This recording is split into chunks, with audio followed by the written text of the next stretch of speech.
So, thank you so much for joining us today. Eli has been a member of our We Heart SF community for, he's really staring me down today. He She has didn't tell me I was coming up here. So thank you for coming up here. We all appreciate it, and we're excited to learn a little bit about your story of hope. So Eli has been a member of the We Heart SF community now for about a year. He works closely with Kent at YWAM and has become a very dear friend of mine. So I'm so pleased to have you here. Eli, would you mind telling us all a little bit about yourself? I'm 68, originally from upstate New York. Can you hold the microphone a little closer? I grew up on a real big dairy farm up there until my dad passed away at 17. I went into the army, went to special forces, went to Cambodia 3 different times. Came out and got married. Boy, that was a mistake.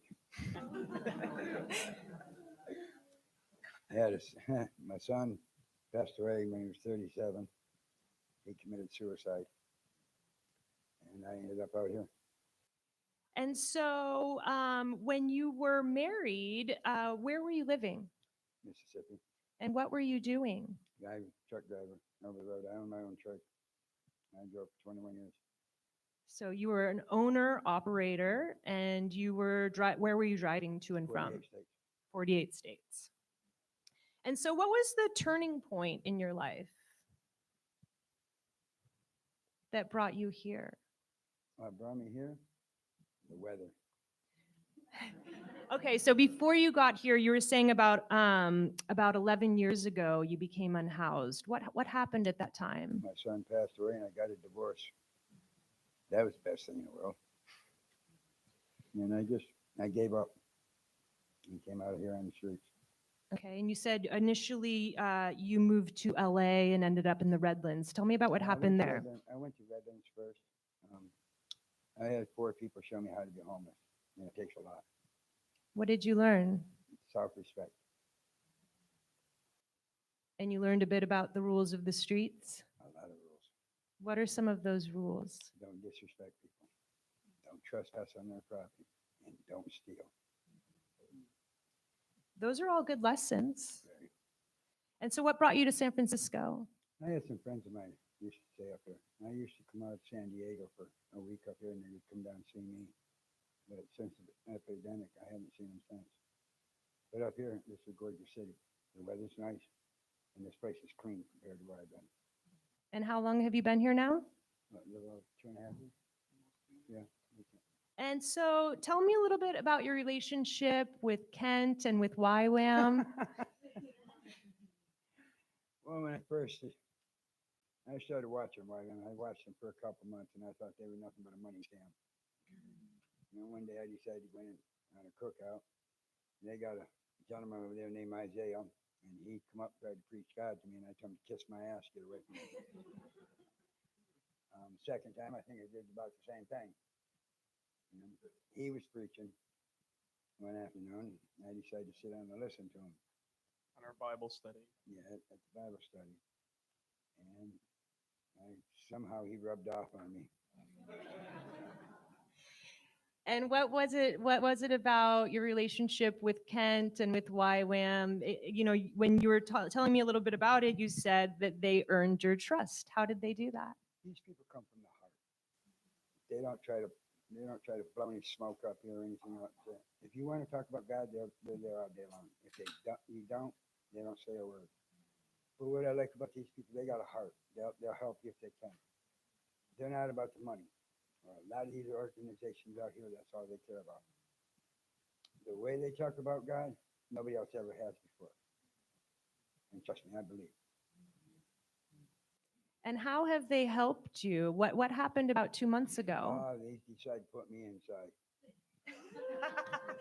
Can we get a round of applause for that? Eli is no longer unhoused. He has a beautiful home in the Tenderloin that I'm very happy to see you in. It took Steve a long time to get me to go into N10.